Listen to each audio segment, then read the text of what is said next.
नाम नरेंद्र, काम सरेंडर। जब ये प्रधानमंत्री बने थे, देश में ये शेर बनते हैं, दहाड़ते हैं, हम पर दहाड़ते हैं, बाहर जाते हैं, मालूम पड़ जाता है ये तो मिट्टी का शेर है। तो ये मिट्टी का शेर देश का प्रधानमंत्री है, कोई बात नहीं, देश ने चुना है, मान लेते हैं, लेकिन देश की छवि के साथ खिलवाड़ करने का काम मिट्टी के शेर को हम नहीं। इंडिया वर्सेस पाकिस्तान में सीजफायर के बाद पाकिस्तान में लोग सीजफायर को जश्न के तौर पर देख रहे हैं, लेकिन हिंदुस्तान में लोग आज सवालों से भरे पड़े। बीते 24 घंटों में 140 करोड़ भारतीय बार बार ये सोच रहे हैं कि क्या ये सीजफायर जरूरी था? क्या ऐसा हो गया कि एक रात में इंडिया सीजफायर को तैयार हो गया? क्योंकि ये लड़ाई पहलगाम के बाद इंडिया ने शुरू की थी, इस इरादे के साथ कि पाकिस्तान को इस बार ना भूलने वाला सबक सिखाया जाए। ये ट्वीट है 11:15 पर 9 तारीख का। इसमें बीजेपी ने लिखा, the message to the enemies is loud and clear, don't mess with us, unlike the UPA regime's passivity, new India has no patience for futile peace talks. नए भारत के पास फ्यूटाइल पीस टॉक्स के लिए वक्त नहीं है, मतलब शांति की बात के लिए हमारे पास यूपीए की तरफ वक्त नहीं, ये लिखा।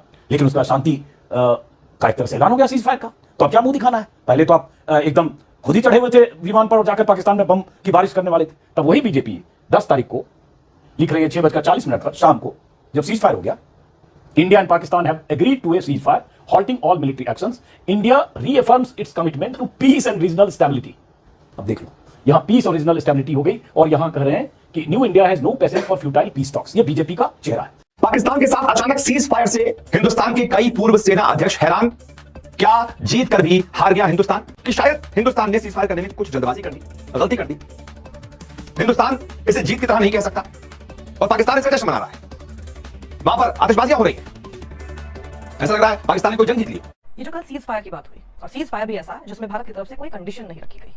अपनी पिछली वीडियोस में हमने आपको बताया था कैसे जीडी बख्शी रो रहा है, कैसे गौरवारिया रो रहा है, क्या कुछ वो कह रहे हैं। लेकिन ये वीडियो खासी इंपॉर्टेंट इसलिए भी है क्योंकि इसमें भारत के अंदरूनी हालात अब नरेंद्र मोदी के लिए कैसे टर्न मारते दिखाई दे रहे हैं। लोग अब कैसे नरेंद्र मोदी के खिलाफ होते जा रहे हैं और खासकर भारत के वो गोदी मीडिया जर्नलिस्ट जो पहले नरेंद्र मोदी को अपना बाप कहते थे, अब जैसे ही टेबल टर्न होने लगी है तो नरेंद्र मोदी के खिलाफ बोलना भी शुरू हो चुके हैं और प्रेस कॉन्फ्रेंसेस भी हो रही हैं। कांग्रेस अपनी प्रेस कॉन्फ्रेंस कर रही है, बाकी अपोजिशन जमातें अपनी प्रेस कॉन्फ्रेंस कर रही हैं और इवन के नरेंद्र मोदी को ये कहा जा रहा है कि नाम तो तुम्हारा नरेंद्र है लेकिन काम तुम्हारे सरेंडर करने वाले हैं। यानी इस तरह अब बेइज्जत हो रहा है नरेंद्र मोदी और सारा ठीकरा अब नरेंद्र मोदी पर फोड़ा जा रहा है और बनता भी उसी का है क्योंकि पहले अपने मीडिया के जरिए उसने जो बड़ी बड़ी बातें करवाई थी अब वही सब उसके अगेंस्ट जाती नजर आ रही हैं। तो इस वीडियो में कंपाइलेशन कर रखी है, ये वीडियो देखते हैं और एंजॉय करते हैं कि इस वक्त नरेंद्र मोदी जो कि पाकिस्तान का, जो मुसलमानों का सबसे बड़ा दुश्मन है, उसका हाल क्या उसके अपने लोग कर रहे हैं। वीडियो को लाइक कीजिएगा, चैनल को सब्सक्राइब कीजिएगा और कमेंट सेक्शन में अपनी राय का इजहार देना बिल्कुल मत भूलिएगा। इंडिया वर्सेस पाकिस्तान में सीजफायर के बाद पाकिस्तान में लोग सीजफायर को जश्न के तौर पर देख रहे हैं, लेकिन हिंदुस्तान में लोग आज सवालों से भरे पड़े हैं। बीते 24 घंटों में 140 करोड़ भारतीय बार बार ये सोच रहे हैं कि क्या ये सीजफायर जरूरी था? क्या ऐसा हो गया कि एक रात में इंडिया सीजफायर को तैयार हो गया? क्योंकि ये लड़ाई पहलगाम के बाद इंडिया ने शुरू की थी, इस इरादे के साथ कि पाकिस्तान को इस बार ना भूलने वाला सबक सिखाया जाएगा। फिर क्या ऐसा हो गया कि पहले सीजफायर हुआ, उसके बाद जो खबरें आ रही थी उनको लेकर टीवी चैनल्स का जो स्टैंड था वो एकाएक बदल गया।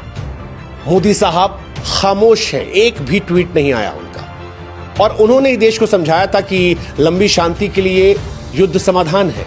वो कैसे शांत हो गए? ये जो कल सीज फायर की बात हुई, और सीज फायर भी ऐसा जिसमें भारत की तरफ से कोई कंडीशन नहीं रखी गई, ये क्या हुआ है?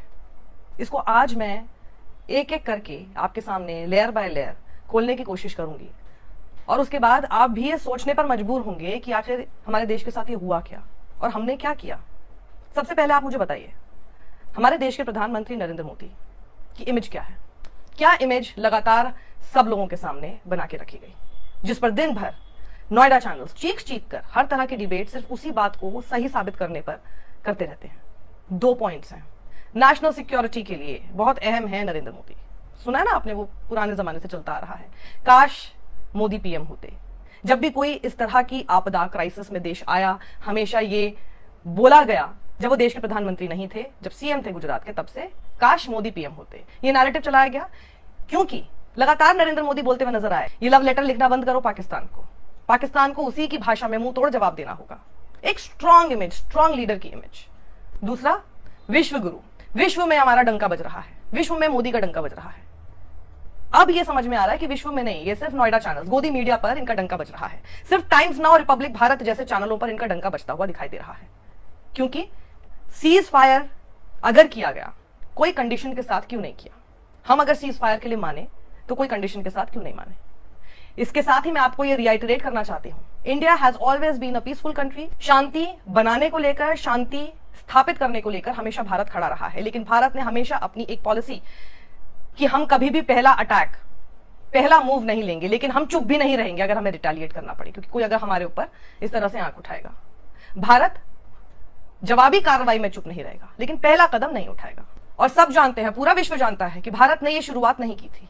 तो अगर ये सब कुछ किया गया, तो अगर पहलगाम का बदला लेने की कोशिश की जा रही थी, तो सीज फायर के लिए अगर हम माने हैं तो बिना किसी ऐसी कंडीशन जिसमें अभी तक जो पहलगाम के दोषी हैं वो तो फरारी हैं, वो कहां है पता नहीं, उनको हैंडओवर किया जाए, इस तरह की कंडीशन भी नहीं रखी गई। बड़े आतंकी जो कि इस वक्त पाकिस्तान में मौजूद हैं, उनको हमें दे दिया जाए, इस तरह की डिमांड भी नहीं रखी गई। किसी डिमांड के बगैर सिर्फ ट्रंप के कहने पर, अमेरिका के दबाव में हम कैसे मान गए? ये एक बड़ा सवाल आपके मन में चल रहा है कि नहीं चल रहा? और वहीं ट्रंप जिस तरह का ट्वीट करते हैं, उस ट्वीट में वो India and Pakistan, basically India Pakistan करके हाइफनेट कर दिया उन्होंने, दोनों के बीच में हाइफन लगा दिया, जैसे कि दोनों बिल्कुल इक्विटेबल शेयर रखते हो। भारत को पाकिस्तान के साथ इक्वेट नहीं किया जा सकता, ना ही कंपेयर किया जा सकता, क्योंकि सवाल सरकार पर उठे। अब ये बीजेपी का देखिए, बीजेपी का ट्वीट है, ये एक ट्वीट है बीजेपी का, ये कल भी शायद मैंने बताया था। ये ट्वीट है 11:15 पर 9 तारीख का। इसमें बीजेपी ने लिखा, the message to the enemies is loud and clear, don't mess with us, unlike the UPA regime's passivity, new India has no patience for futile peace talks. नए भारत के पास फ्यूटाइल पीस टॉक्स के लिए वक्त नहीं है, मतलब शांति की बात के लिए हमारे पास यूपीए की तरह वक्त नहीं है, ये लिखा। लेकिन उसके बाद शांति का एक तरह से ऐलान हो गया सीज फायर का। तो अब क्या मुंह दिखाना है? पहले तो आप एकदम खुद ही चढ़े हुए थे विमान पर और जाकर पाकिस्तान में बम की बारिश करने वाले थे।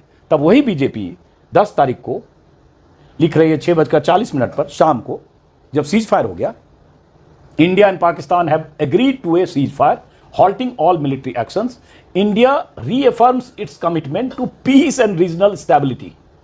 अब देख लो, यहां पीस और रीजनल स्टेबिलिटी हो गई और यहां कह रहे हैं कि new India has no patience for futile peace talks. ये बीजेपी का चेहरा है। कैसे 24 घंटे के भीतर बीजेपी का चेहरा बदल गया, बीजेपी का स्टैंड बदल गया। शांति की बात करने पर यूपीए को घिरने वाली बीजेपी कैसे फिर शांति की बात करने लगी। तो ये हुआ। और वैसे जैसे मैंने बताया, ऐसे विश्व गुरु होते हैं, शर्म आनी चाहिए, शर्म आनी चाहिए। आईना देख लें, ये विश्व गुरु अभी बताया तो है ट्रंप साहब ने, ये ट्रंप साहब ने बता तो दिया है।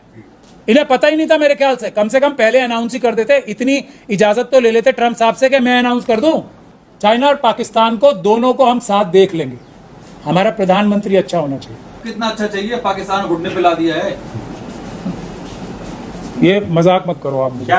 गौरव आर्या वो व्यक्ति हैं जिनकी रीढ़ की हड्डी इतनी मजबूत है कि वो फौज छोड़ के, अपने आप कहते हैं ना मैंने वीआरएस ली है, फौज छोड़ के भागे।